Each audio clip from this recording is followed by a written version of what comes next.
are listed up on the site. Now,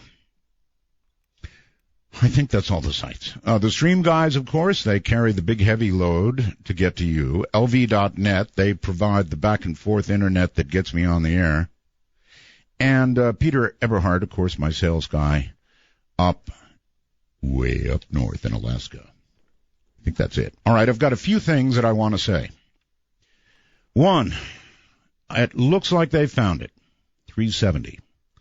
A U.S. official says air safety investigators have and this is in quotes, high degree of confidence that a photo of aircraft debris found in the Indian Ocean near Reunion, as a matter of fact, or on Reunion, washed up, is of a wing component unique to the Boeing 777. I think Boeing is sure, though they haven't, identified the numbers yet. And I think this is 370. So everybody can stop scouring Diego Garcia. And I think probably what they're doing is they're trying to figure out the proper protocol to notify relatives. And, of course, they do have to read the number. So we'll see. But it looks like they have found it.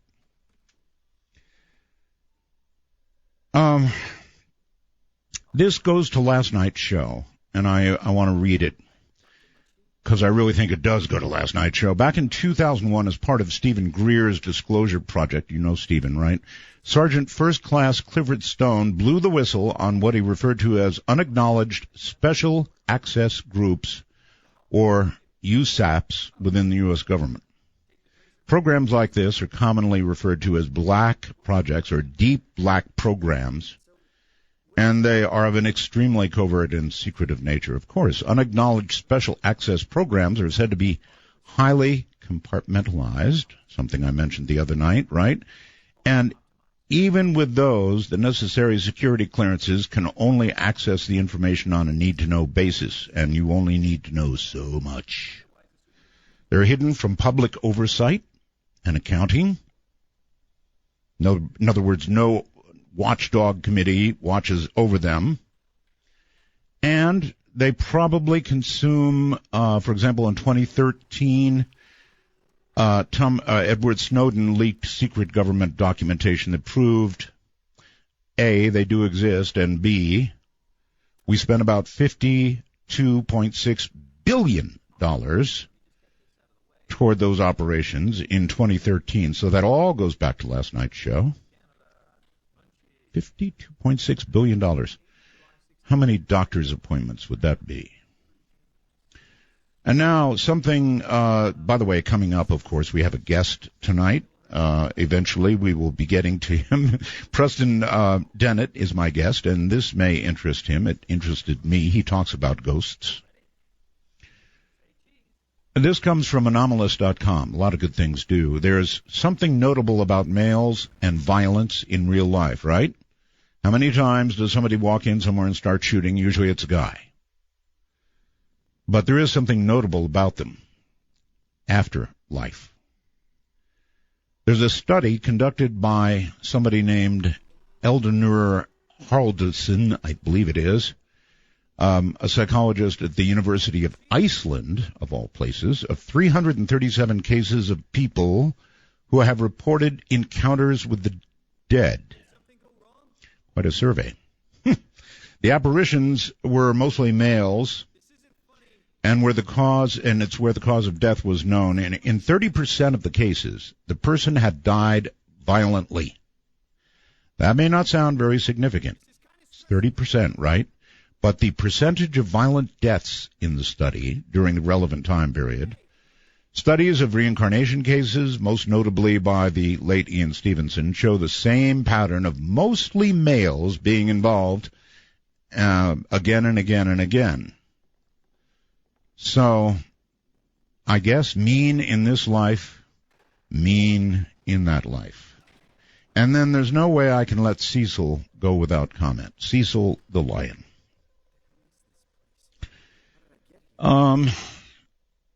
It's got to be the saddest doggone story I've ever seen. Cecil was killed by a dentist. I guess you know that now, right? This was a lion in a preserve in Africa. In a preserve. And it is said that it was lured out of the preserve so this dentist could, from what I heard, shoot arrows at it. And then I guess it was up to like 40 hours before poor Cecil, loved by many and tagged, by the way, died. It took him a long time to die. So this guy could have his people lure him out and shoot him. And the public is really ticked off. I mean, really ticked off. Now this doctor has sort of just disappeared. I don't blame him. Everybody's after him. He's much hated. But it's just really a sad story. If you could see this lion, my goodness. If anything will bring you close to crying, that's it. I have cats, as you know. Recently lost my Yeti. Oh, God, that was hard. But so Cecil's nothing but a big cat. Really big cat. Was a really big cat till the dentist shot him. So that's a big deal. And then there's one final item, and then we'll break. And that is, I discussed this the other day. I brought it up. It's the cube. I don't know why I'm stuck on the cube, but I'm stuck on the cube.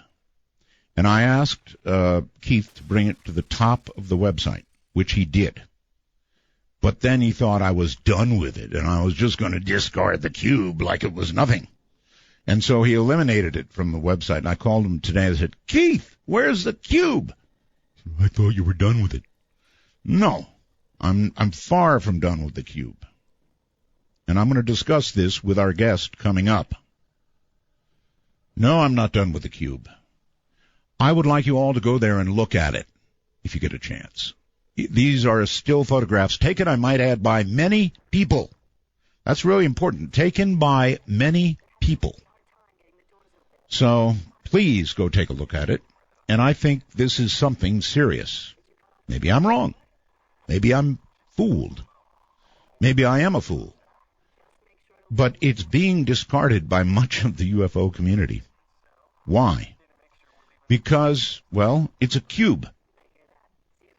And I think that is a tragic, serious mistake on the part of ufology. Now, maybe it's some cube balloon or something. I don't know.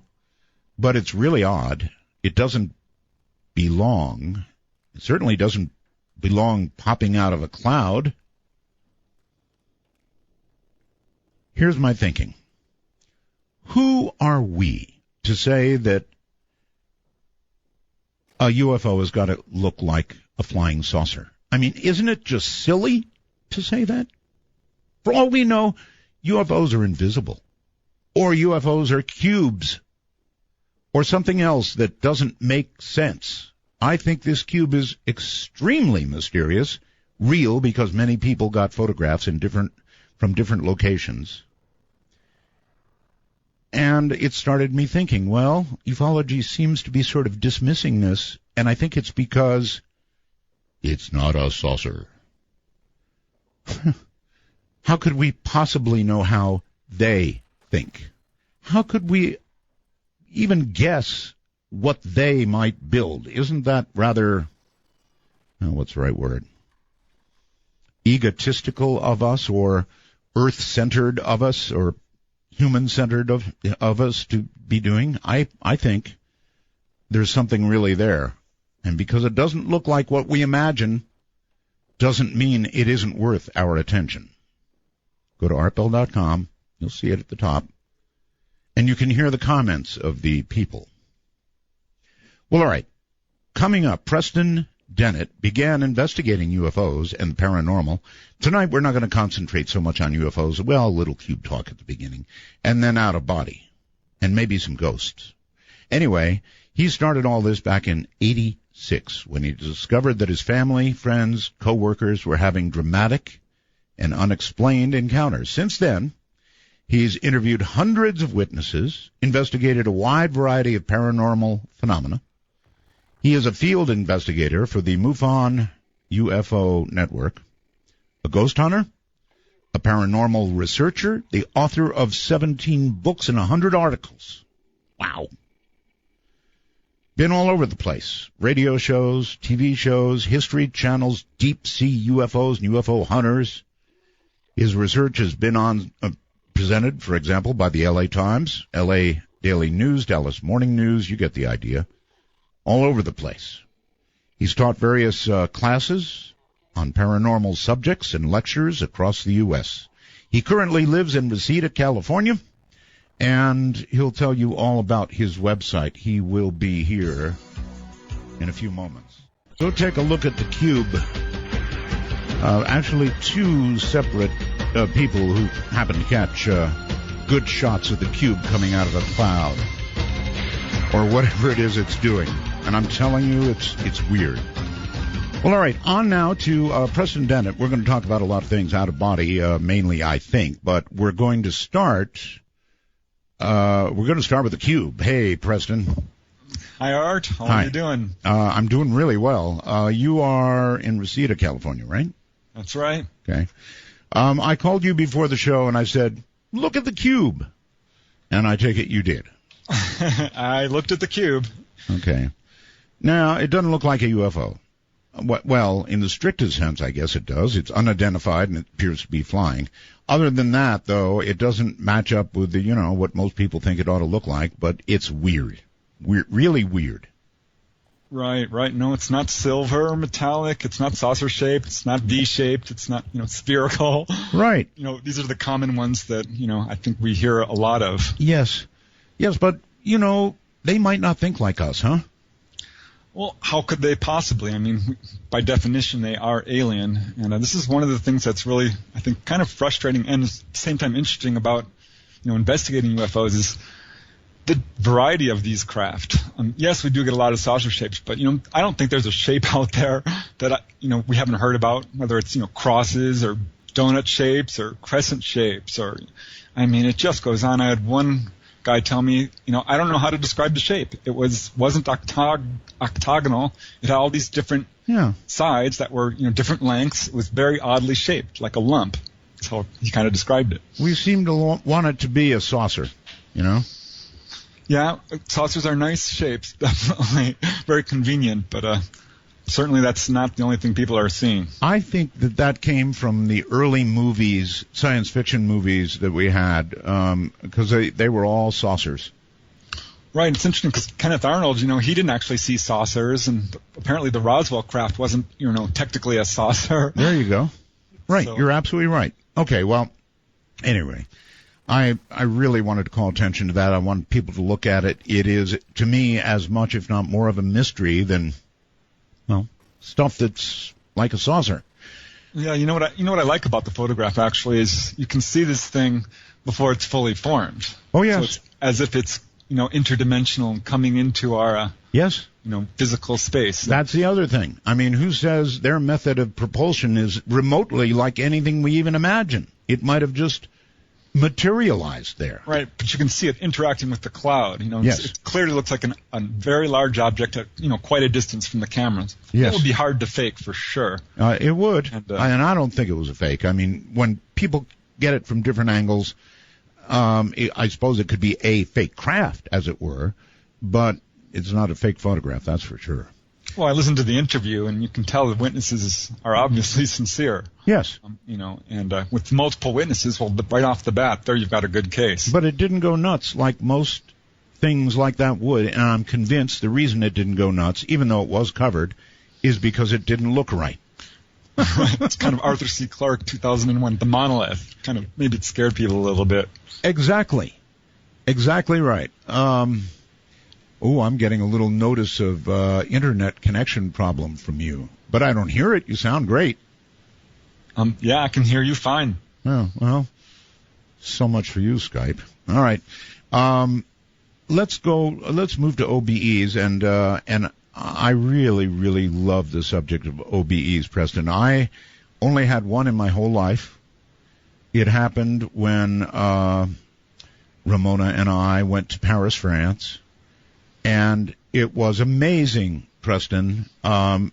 I had been asleep.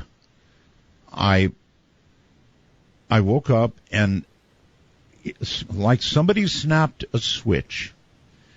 And this is the only way I can describe it. I was in the most joyous, welcoming, amazing place I had ever been. It was absolute pure joy, but it scared the heck out of me, and I snapped right out of it. I was somewhere else. I mean, instantaneously, I was somewhere else. An amazing place of some kind, but boy, did it shock me, Preston. I didn't do any tours. I didn't get to go to some other place on the earth, as people have been described to do with OBEs, but it was incredible. There aren't words. So, no, there really aren't. I know exactly what you're talking about. But we're on a radio show, so we're going to have to find words. So what is an out-of-body experience? Well, the simple definition is an out-of-body experience is when you perceive yourself as being separate from your body. And to elaborate on that a little bit, we all have a dream body, or an astral body, if you will, which is separate from the physical. And in fact, we're kind of projecting down here from the so-called other side into a physical body. So an out-of-body experience is sort of the reverse of that. They call it projection, but in fact, we're going towards, our source. And we not only have... We're going toward our source. What do you mean? We not only have a physical body and an astral body. As you get into this, it gets a little bit more complicated than that. What is the source? Where we come from, God, all that is, the spirit which moves through all things, the universe, the light. It goes by many different names in different cultures, but it's pretty clear when you start doing this stuff that there's something up there. Okay, I'm going to give you a gift that will keep on giving, okay? I'm ready. You mentioned the light, right? Right. Mm-hmm. John Lear is a friend of mine. You know the name, I'm sure, right? Oh, absolutely. Okay, Learjet fame, Daddy. Anyway, I did a very serious interview with John Lear, one in which he said, the most important thing I'm ever going to tell you, Art, or something along those lines, is as follows. When you die, you will have a choice of going to the light or the darkness. Don't go to the light. It's a trick. And I'll leave you with that, Preston, for you to think about that the rest of your life. It's bugged me ever since. I don't know. I've been in the light.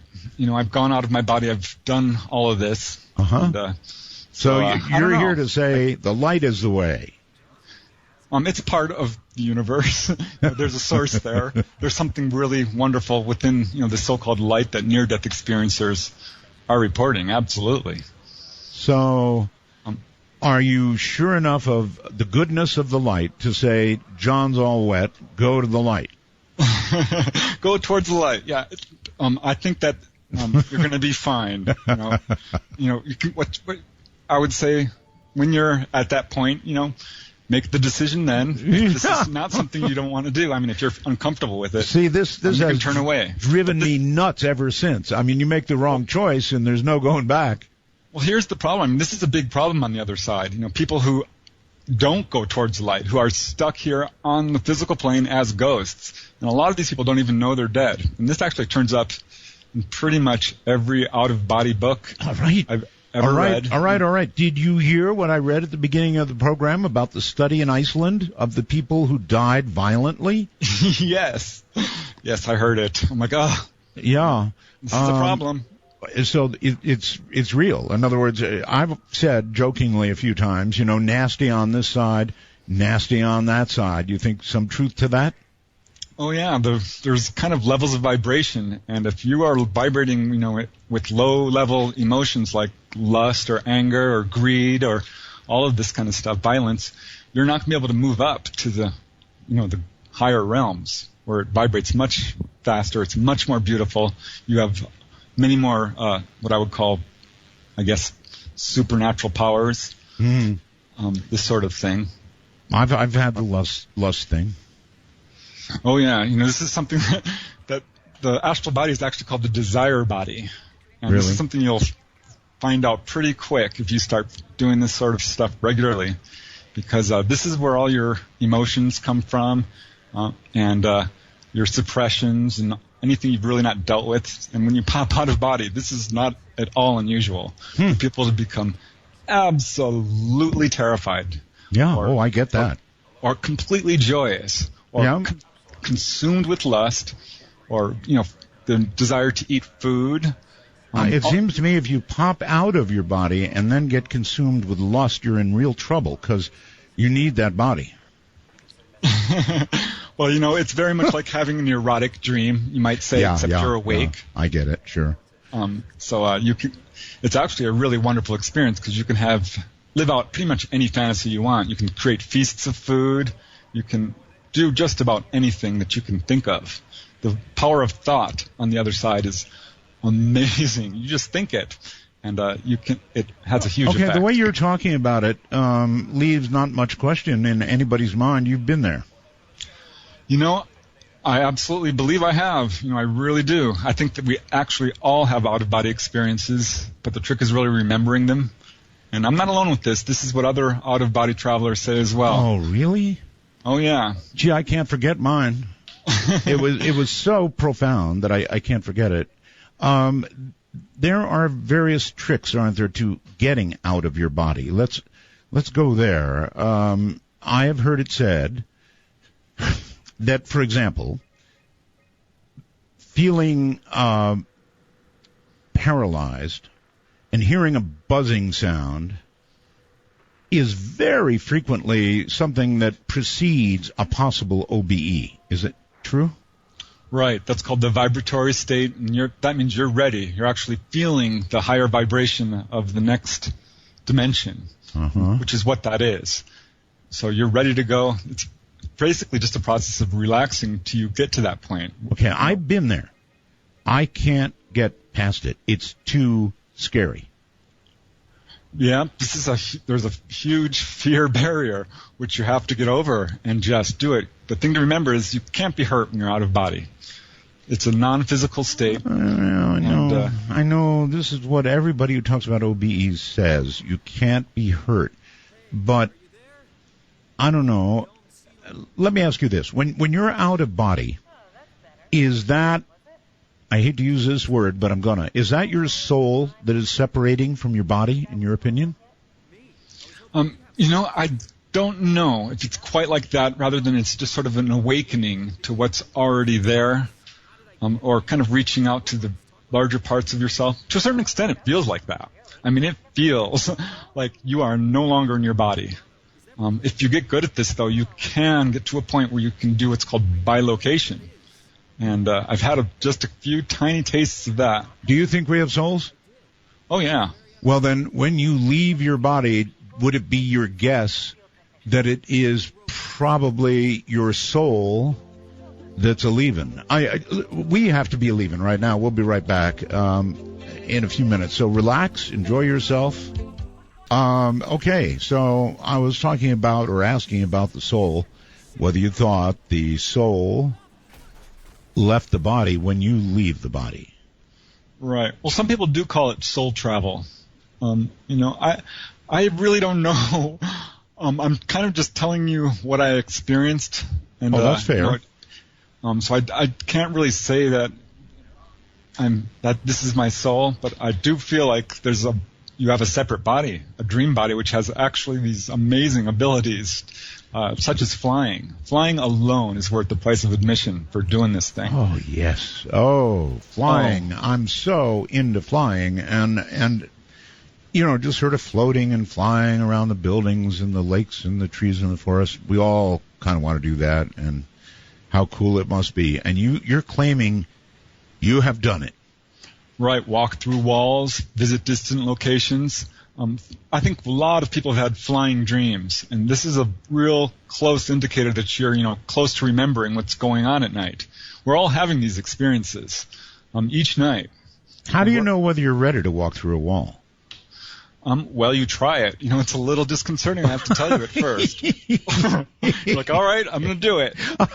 Boom. And I have to tell you, it took me over a year to keep my eyes open while doing it. And I wouldn't fly through telephone wires for a really long time just because, I was a little bit nervous about it. So you really, you swear on a stack of somethings that you've walked through walls. Absolutely. It's a remarkable experience. You can actually feel it. That is so cool. And brick is like a different texture from wood. Wait. Describe it. You said you can feel it. If you walk through a wall, never having walked through one, tell me, what does it feel like? Well, it's hard to describe, but you can feel the surface of the material, whether it's rough or smooth. Like brick is kind of grainy and rocky, and you can feel it right through your entire body, by the way, through your arms and legs. Wow. And which is different from wood and smaller, thinner substances like glass. I know words are hard for this. Let me try this. Is there any difference in the resistance of wood going through a wall and, walking through a brick wall? Yeah. Wood's easier, glass is easiest, and you kind of pop out. It's like going through a bubble. And you feel a little tug, and boink, you're out. Oh, that's cool. And, there's been times I've walked into walls and boom, hit it. I really appreciate your being able to describe this. It's awesome. I've always wondered what it would feel like. And you're saying there is a difference. And you said with glass, it's kind of like a little, and you're through. Right. How cool is that? But you can reach a point, where you don't actually feel any of this if you're vibrating at a really high frequency. But normally when a person pops out, they're still pretty low frequency and they're trying to just orient themselves. And you try and walk through a wall and you might bounce off of it, which has happened to me many times. It took me a little bit to learn how to do it. Well, see, that's what I'm worried about. Failure at walking through walls probably has some consequences, especially if you're really sure of yourself and you just go striding right up to it, boom. Yeah, there was one time I popped out of body. I'm like, yay, I'm doing it. I flew through my bedroom door, flew through the hallway door. I was into the hallway outside, and I flew down the staircase of my condo building where I lived at the time. Yes. And landed into the second landing and sunk right up to my knees. And I'm like, oh no, what do I do now? Like flailing around, and I lost consciousness and was pulled back into my body. See, that's part of the really scary part to me. It just really is. The possibility that you might sink into something, for example. Ooh, that's not good. Well, let me alleviate at least, some of your fears, because the truth is, what I found is it's very beneficial, and that the dangers are way overstated, and I found, in fact, it's got a lot more benefits than dangers. There's no real danger of getting locked out of your body, or getting possessed, or going too far away, or getting lost, or anything like that, because you have this silver cord, which pulls you back. In fact, the problem is staying out. That's truly the problem. And you get pulled back at the least if you even think about your body. If you have, a lot of fear, it will pull you back. A lot of emotion of any kind will pull you right back into your body. Yeah, I've got to give you this. Every person I've talked to on OBEs over the years has said roughly the same thing. So, that resonates with me. I've never had a description of walking through things. That was really cool. But the part about getting yanked back, if there's danger or if there's big emotion or something like that, most have said that. That's what causes me to kind of buy into all this, Preston, because everybody's saying the same thing. Oh, yeah, at first you're thinking, my God, is this happening to me? This can't be real. I must be dreaming. And you get into this sort of quest. And beginners always want to start moving objects. I tried that for years, and I still can't do it. There's some people who claim to be able to do it. Right, not possible, I guess, huh? I haven't been able to do it. But what I was able to do is go to a distant location and look at it, and I'm like, wow, I didn't expect this to look like this. It was a location near my house, which I'd never been to. Yes. And I'm like, all right, I'm going to go there and see if this is actually true, because what it was the Cement River, which is near my house at the time, and it had dirt banked up on the sides, huge amounts of it. I'm like, there's no way. This is a cement river. There was plants growing and all this stuff. I'm like, I have to go see this. And this is how I got proof that, this is not, the first time I got proof that this is not just a dream. Because it's very, pretty disorienting when you're out of your body and you're walking around. You feel like a ghost. All right, so here's a question for you. If you are out of your body and try to move something, is it just your hand that goes right through it? Right. Or you might think you actually moved it. And because there's kind of weird duplicate energy forms, I guess, thought forms, that you're moving around, which do move, but it's not the actual physical object. Mm-hmm. So, no, I haven't been able to do it, and I was obsessed with it because, I don't know, I felt like this ghost walking around, and I was dealing with a lot of emotions, dealing with a lot of lust, a lot of, gluttony. I would create these feasts of food and all this kind of thing. That brings up another topic, which I want to ask you about. You said you felt like a ghost. Is it possible, Preston, that some ghost reports are people doing OBEs?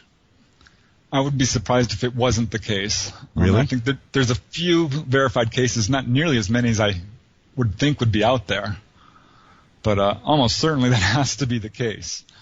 Because there are a lot of cases in the literature, at least, where people have gone over to other people's houses and appeared, which I've tried to do, by the way. And I'm flying around in front of people. I'm like, here I am. Do you see me? Do you see me? Seriously? And, they don't see me. They cannot see me. But you can see what they're doing, right? Right. If not, can you hear them? Well, let me think about that. I don't think I've been able to do that. I'd have to, I don't think so. There's been a couple of cases. Yeah, I was once, went to San Diego. I have a friend who lives down in San Diego. Thought, this is a far way to go. I'll try that. Okay. And this is kind of what you do. You have a plan in mind. And if you don't have your agenda ready, you're going to get distracted. You're going to lose consciousness. You have to really focus. It's a tightrope of consciousness. You're saying you can plan this like you would a trip. Exactly. Wow. You really hesitated when I asked you about whether you could hear people. That's interesting. You would think the auditory aspect of it would either be shockingly there or even more shockingly missing. Well, when you go to the other side, so to speak, yes, it's telepathic. You do hear music and things like that, but when people are talking, you're hearing them in your mind. Okay, that says it all. Do you always hear them in your mind, or sort of just if you want to? Usually. Not always. No, I once popped out. This is something I wanted to do. I said, I want to meet an enlightened master, someone who's made it. Right. And this beautiful woman appeared on my balcony, just a beautiful blonde woman. She says, keep your eyes open. And she grabbed my arm and pulled me up. Of course, I closed my eyes, and I instantly opened them, and she's depositing me into this field.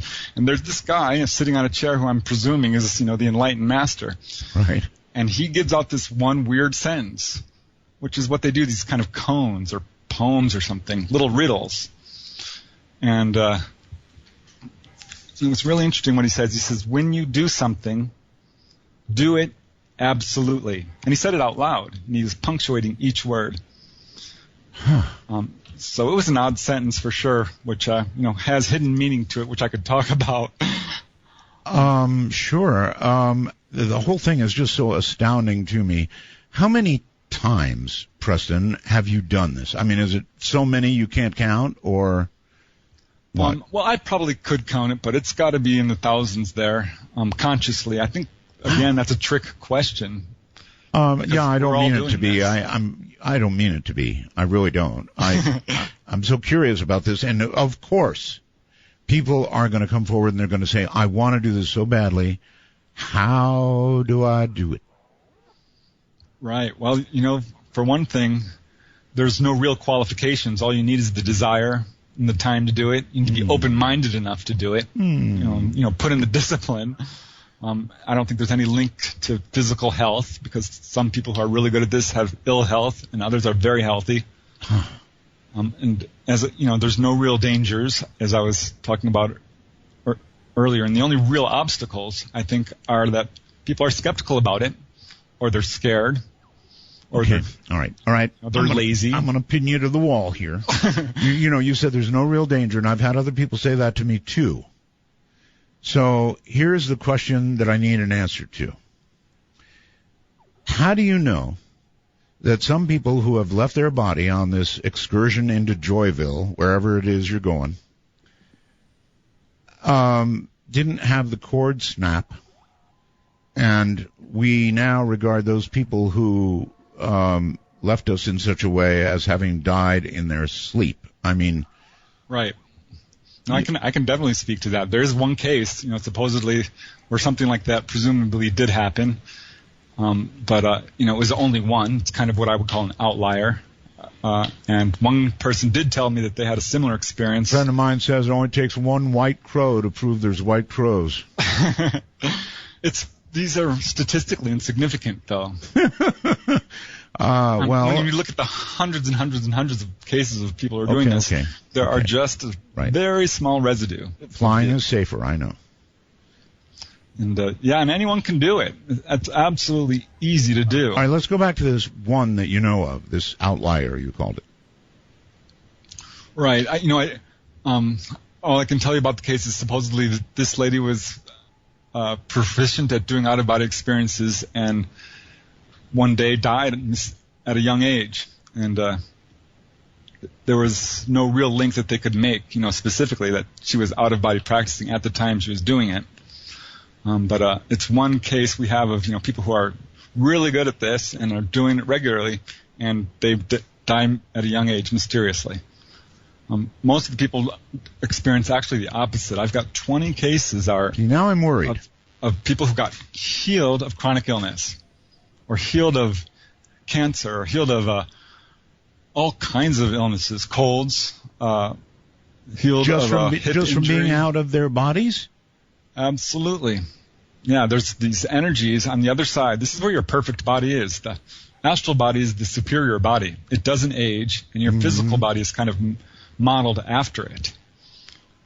So you can actually reach these healing places and heal yourself of physical illness.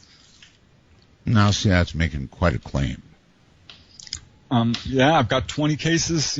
They're anecdotal, but one really good one is Bruce Moan. He cured himself of sarcoidosis, which, his case was a really bad one, and it's often fatal. And he was getting worse and worse and was able to go out of body and work on this wound. Better than Obamacare, huh? I recently, tried to go to one of these healing temples and was successful. I couldn't believe it. I was so excited. You're saying there are temples on the other side where you can go to be healed. Right. I'd read about them several times. People have, you hear different kind of explanations and descriptions, I would say. And I'm like, well, this is something I want to do. I'm going to put this on my list. And I did it. I popped out of body and I, made the command, sort of made the intent known. And at that point, you're pulled off through the other side or up into the sky. Really, I was 50 feet up above my house. And then, boom, you go through this weird barrier, I guess you would call it, and you're on the other side. Wow. And it's what I would call the heavenly realms. Honestly, I'm not a very religious man, but this is what it feels like. I mean, I'm not overly religious either, Preston, so I'm with you there. I have hopes, but I have no strong faith, and I wanted to see. I wish I did. I wish I did, and it might well be that seeing what you're describing would absolutely do the trick for me. Bring me to the healing temple. Hey, I've got a bad back. Exactly what you do. Anyone can do this. You just meditate on this subject as you go to sleep. There's various ways of reaching the other side, and you don't have to go through all the weird exit sensations and things like this. I'm going to say about half of the out-of-body experiences I have, I just wake up on the other side. And, you're fully awake, by the way. Colors are much more vivid. It's the real reality. This is a pale comparison. If I can just get past the fear. I mean, it really is scary, Preston, because you do go through that thing where there's a humming sound, and you may go through feeling paralyzed. These are frightening things to happen to a person before you get to something better. They really are scary. Oh, yeah, and it can get very loud. It can feel like an electric shock and feel like you're standing next to a jet engine. That's what I mean. But, that's as bad as it gets, and then pop, you're out, and boy, is it worth it. And there's just so many things you can do. You can learn about your past lives, for instance. You can visit deceased loved ones. And so, by the way... Slow up. Past lives. My goodness, Preston. So you believe in reincarnation? Well, I think I'm leaning towards it for sure because I have some weird memories flowing through my head, which I can't pinpoint to this life. Okay. And this has kind of always been that way for me. But really, when I started going out of body, I'm like, all right, let's see a past life. And you did? I was able to do it several times. May I inquire what you learned of yourself? I learned that at a lot of them. One life was, as a Native American. It's really interesting because often you're taken to the most traumatic or emotional incident of a lifetime, which is often the death scene. This was one where it wasn't. It was sort of the what would you call it? Come of awakening, where a 17-year-old turns into a man type of ceremony. I would definitely not want to go to my death scene. Yeah, it's scary. Let me tell you, I pulled out from a couple of them. I'm like, no, I'm not doing this. Because, this is something, you learn a lot about yourself. I learned a lot about, my obsessions with ships, for instance. Ships? I've had a lot of lifetimes where I was on, in the Navy or sailing or a pirate even. Wow. A lot of lifetimes where I was a monk, which I found kind of interesting because I'm really not religious, but I'm kind of really into the same sort of thing if you think about it. You're like a travel agent for the other side. Oh, it's amazing. I can't ask people enough to just try this. If you still have fear, here's one really good way of doing it, is you think of someone you love who's already on the other side, and you can create a love bridge. And pretty much everyone has at least one person they know who's, passed away. And what you do is you just concentrate on that person that night and say, I want to see you. Uh-huh. I want you to take me on a tour to the other side. I want to see how it's going. Let's connect. And it will happen. If you might take a couple of meditations, but often it'll happen on the first night if you're really into it.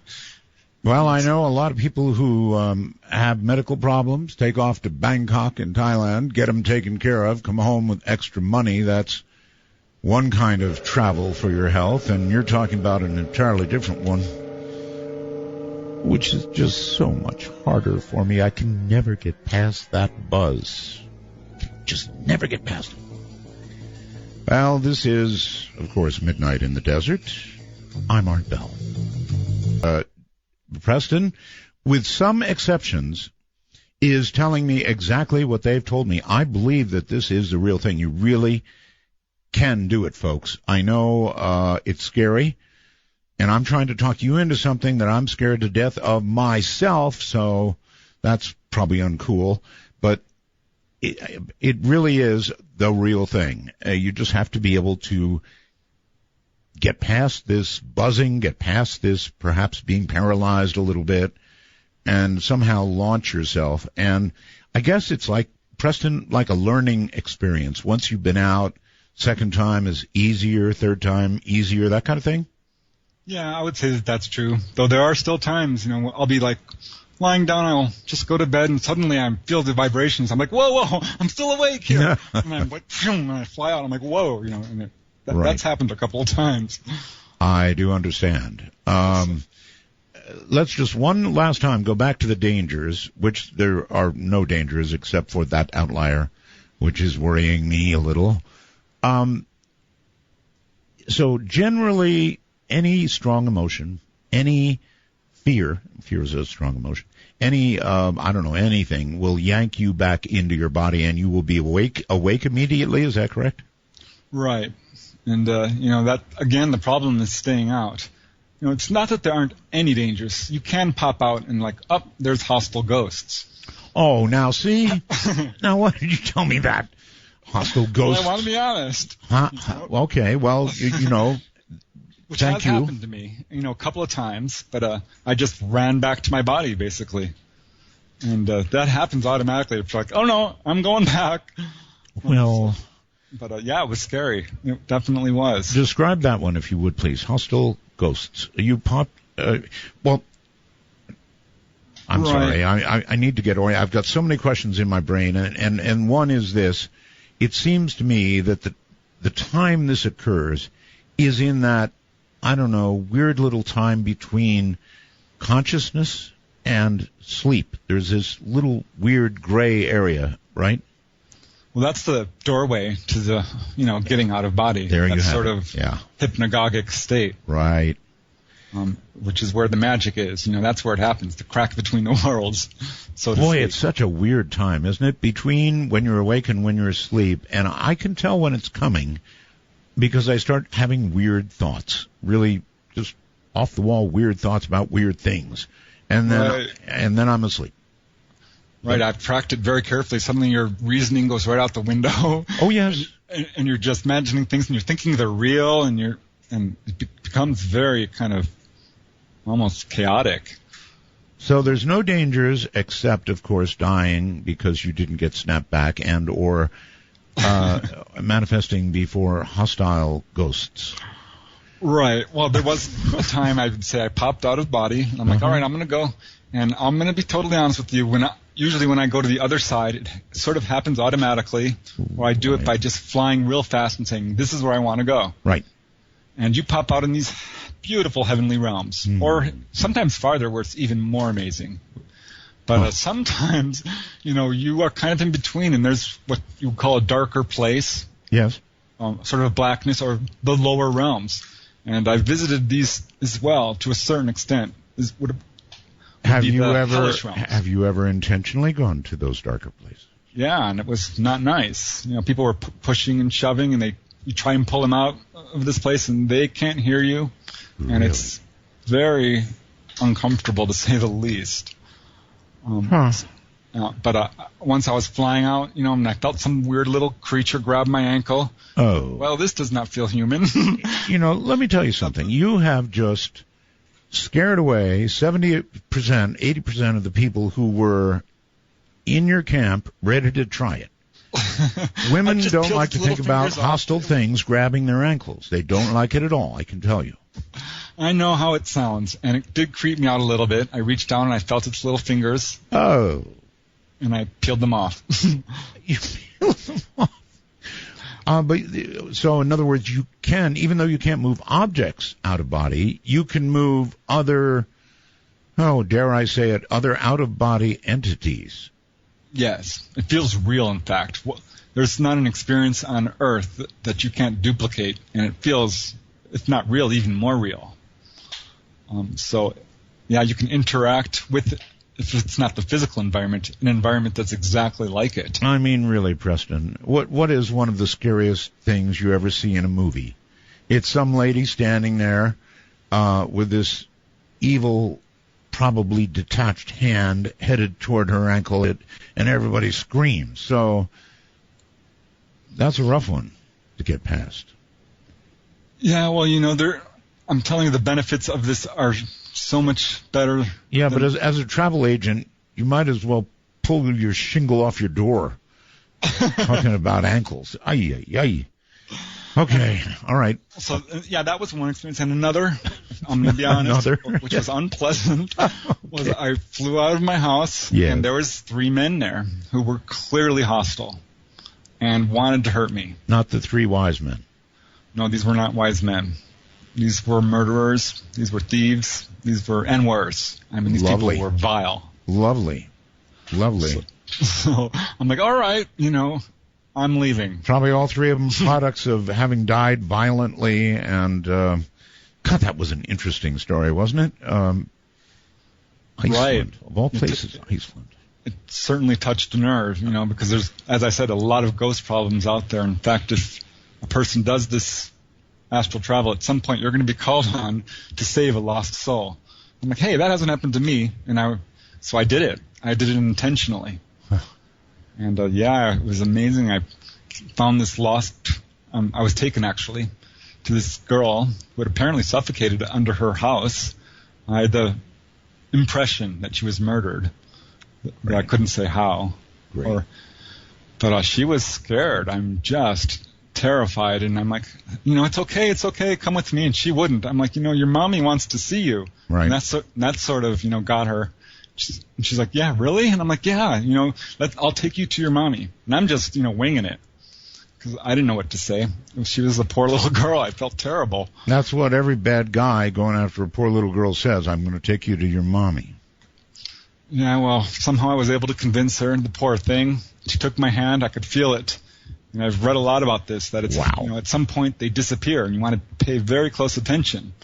So I had her hand, and I was looking at her. She was just a little girl with blonde hair, a little sundress. Yes. Cute little girl. Yeah. And I'm like, let's go see your mommy. And I flew off to, what I would call the heavenly realms.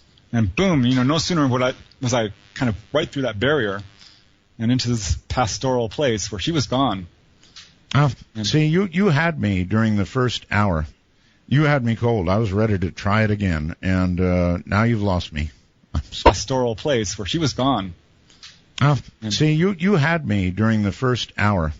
You had me cold. I was ready to try it again, and now you've lost me. I'm scared again. What do you think? We'll come back to OBEs in a second. What do you think causes people to become stuck here? Ghosts. I think there's a huge number of reasons. And the number one being they're skeptical of life after death to such a point that they don't even consider the possibility that they're dead. So that's a huge problem. That the dead just don't know they're dead. They don't know it. They honestly do not. It seems hard for me to believe, but this is a real problem. And as well, there's that whole category of people who are addicted to whether it's alcohol, drugs, or sex, or even their home. Right. They don't want to leave their house because they love it. And they know they're dead and they don't care. Another reason is guilt. People feel so guilty that they're afraid that they're going to be judged by God if they go to the other side. Well, I have heard that people do get attached to houses, that ghosts get attached to houses. And I'll be honest, I'm attached to my house. Yeah, I love my little house. I don't want to leave it. I mean, it is part of a human's comfort level, right, in life. Your house is your castle, whatever you want to call it, your comfort place. But here's the thing, Art. You have one on the other side. You can create one, is what I'm saying. And it's awesome because you can build things any way you want with just your thought power. Once you get good at this and you go up, what I would say, to the next dimension beyond, or a dimension beyond the pastoral realms, which is, it gets really crazy up in the higher realms because you can do all these things that are like superhuman. I wanted to talk to you about this tonight because I wanted to talk about it, but I had no idea that you were this into it, this experienced with it. How long have you been doing this, Preston? Did you begin young or what? I began pretty young, actually. And this is now my favorite subject, by the way. I love this stuff. It has transformed my life to such a degree that I think I can hear it in your voice. It's so much fun. You were doing this? Well, my mom died in 1984, and I was 19 years old. And so it was a real shock. I think our family was very skeptical of this kind of thing. I know they were. Certainly I was. Didn't believe in ghosts or life after death or anything paranormal. And so this was a really difficult thing to deal with, obviously. Sure. I saw her ghost. I'm thinking, all right, I'm really flipped my lid. I'm not going to tell anyone this. I'll tell you that. Right. I get that too. If you were to describe all this, I think in everyday life, I mean, you and I are on a program right now that talks about this kind of thing. But, if this was unraveling to a stranger in a bar, it'd be a problem. Right. It'd probably not work out real well for you. No, I wasn't happy about it, but I started having dreams about her that were very powerful, and I was convinced she was visiting me, even though I knew it was impossible. So it was very confusing. I picked up some books on dreams, which led to lucid dreaming. Okay, see that causes me to ask a very important question. How do you know, Preston, that these are not just either really good or in some cases really bad dreams? Well, there's two ways. The first way is when you pop out and you turn and you look at your body, you can feel it. It's a kind of revelatory experience, I guess you might say. But I do agree with that. If you look at your own body, if you pop out and you look at your own body, that's big. No question about it. That doesn't seem like a dream. I don't think I've ever seen my own body in a dream. I know I haven't. It looks really weird when you do it, I have to tell you. Sure like, whoa. and and it's very convincing. Absolutely, unlike, it's very, you're awake. Is I guess what I'm trying to say. It's, how when you're awake, you're awake. Yeah, sure. It's like that. So you're like, all right. Absolutely amazing. And I'm sure that all of you can also hear it in his voice. This is real if you've got the guts. And if you do, after hearing all of the, well, call it the downside or the possible dangers that actually, as a point here in the interview, well, it does say what are the dangers. You did say there are no dangers earlier, right? Right. Depends what your definition of danger is. I don't think there's any danger of death or, like certain things that people really fear. Well, okay, let's try and define danger. Danger might be hand grabbing ankle. Definitely danger. Danger might be 3 murderers staring at you as you pop out. Definite danger.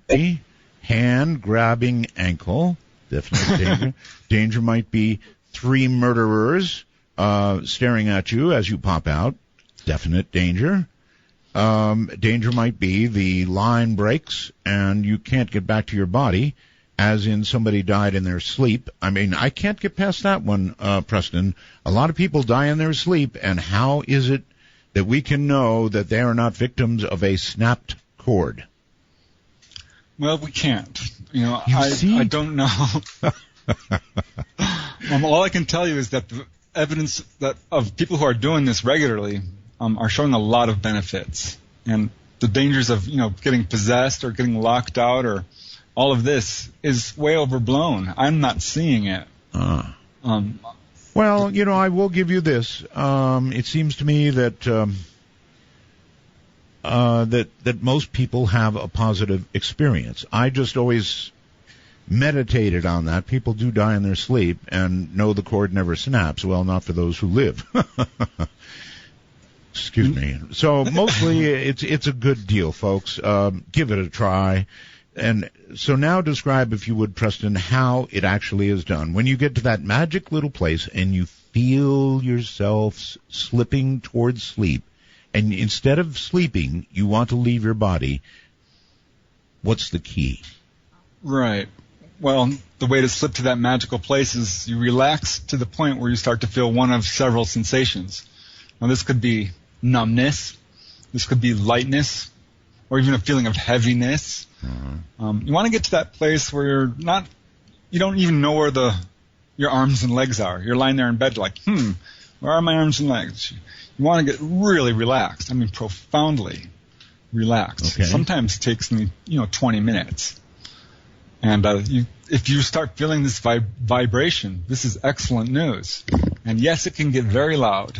In fact, you can hear all kinds of noises, even swearing and growling, and furniture moving, engine noises, people's voices. You're hearing all this in this middle period? This can happen. It doesn't happen to most people. Normally, they just feel a vibration and hear a noise. Yeah. And then you pop out, and it's very disorienting because you have not done this before, and it's difficult to see. See, that's why I think a lot of people pop out and then pop back in immediately because they had the you-know-what scared out of them. That's what I did. Yeah, I'm like, all right, this is going to be fun. I'm going to do the exercises. And I did the exercises. I started to have lucid dreams. One day I popped out. I'm like, oh, this is not good news. I've just died. What have I done? I bet a lot of people think that. And I looked at my body. I'm like, well, this is awful. I'm like, oh, this is not good news. I've just died. What have I done? I bet a lot of people think that. And I looked at my body. I'm like, well, this is awful. I feel really bad. And I dived back into it, and I woke up instantly, and I thought, oh, my God, I just did it. And I was super excited. Huh. Without apparent danger in that. So you've done this so many times that you've had these very occasional, what would you say, 1% negative? Yeah, that sounds about right. Maybe even a little less. There was one time I did come up to this giant wall, and I couldn't break through it. And finally I was able to break through it.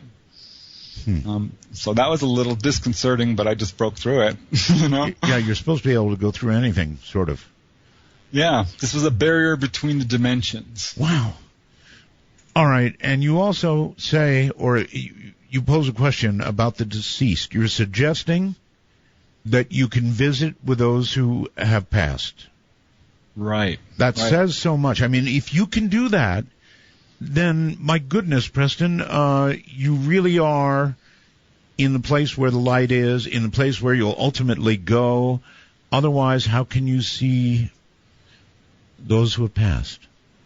Or I have to tell you, the first time I went doing this because I wanted to see my mother. You know, the first time I actually went awake and did this and saw her was the most amazing reunion I have ever had with anybody. You know, now I've done this several times. You know, I've known a number of people who've died, and pretty much every time I'll go and visit them. Wow! But boy, with her. So you met your mom. Oh man, I was on my knees. She was so young. She looked so young. I couldn't believe it. You know, I've lost most of my hair, but it all came flowing back. I have full hair back there. All my wrinkles disappear. On the other side? Oh yeah, it's great. Sounds good right away. Get your hair back? It's amazing. And my mom looks amazing. I'm like, Mom! And, you know, just the reunion was unbelievable. So you recognized her as Mom, even though she was younger and more vibrant? Wow. In fact, when you're out of body, sometimes there's these things called projections. You're making these things around you, your thoughts. And you're like, is this even a real person? Okay, you have to be a little bit careful. There's a very good point. Do you think, Preston, it's possible that the living human mind is creating these... do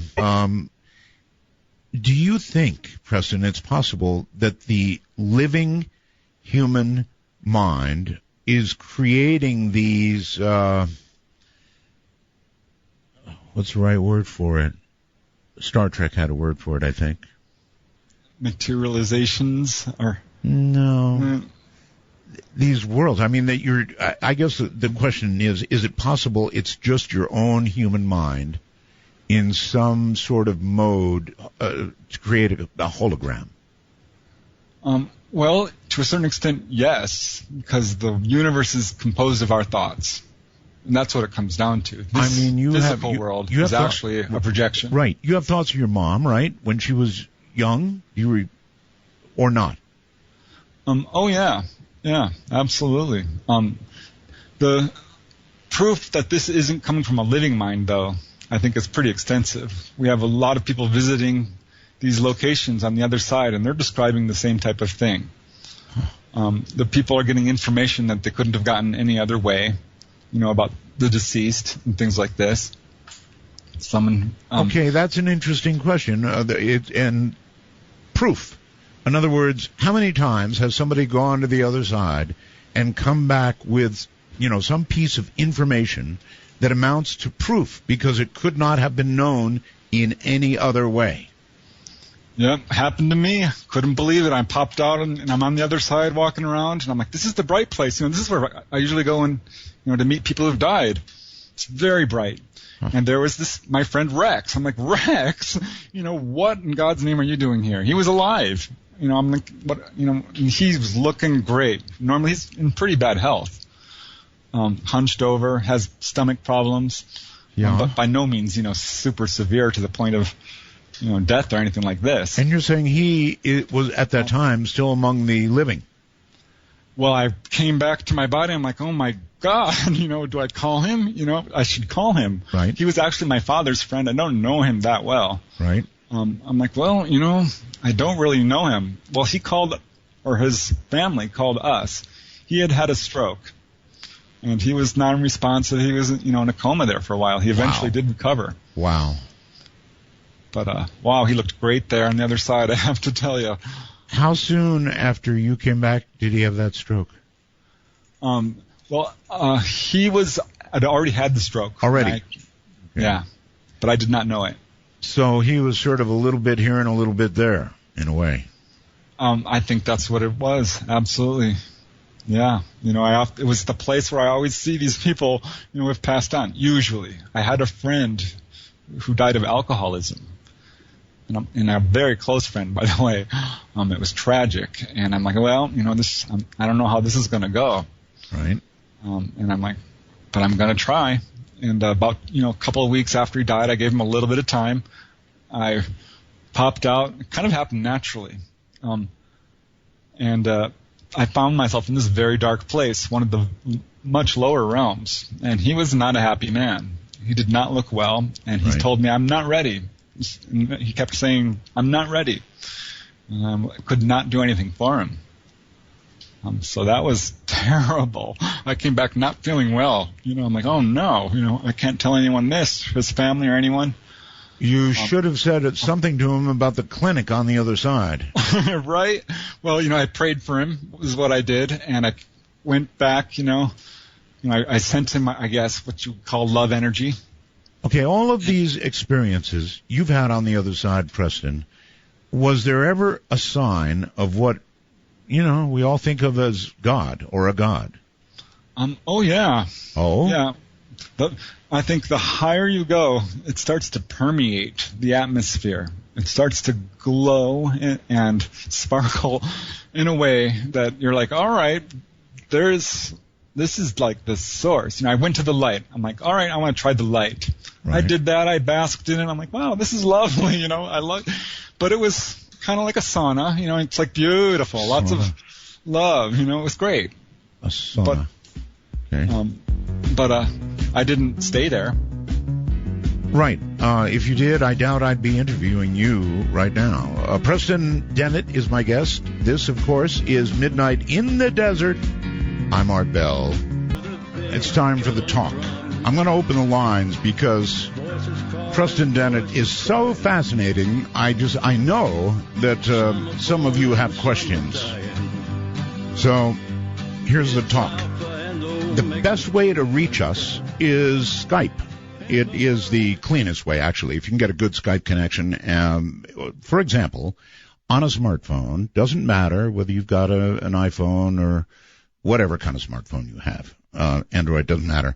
Put Skype on it, and then get yourself ready. And the way you get ready is to dial MITD 51. If you're in North America or Canada, MITD 51, Midnight in the Desert 51. And then it'll be in your list, and you can, even though I haven't, pair it up with you, as it were, you can hit that any time and call. It's that easy. It really is that easy, especially on a smartphone. Or, of course, a computer. And if you're on a computer, you need a headset. Now, if you're outside of North America, anywhere else in the world, worldwide, it's MITD 55. MITD 55. Then, one more thing. We've got a public number, a telephone number. You can call that and get on the air, but you've got to let it ring until it's answered. Please don't get discouraged. We're not screening calls. We'll just take them as we get them, but we won't put you on hold. So the public number you can call is area code 952-225-5278. Let me give that again. The public number is area code 952-225-5278. All that said, Preston, are you there? I'm here.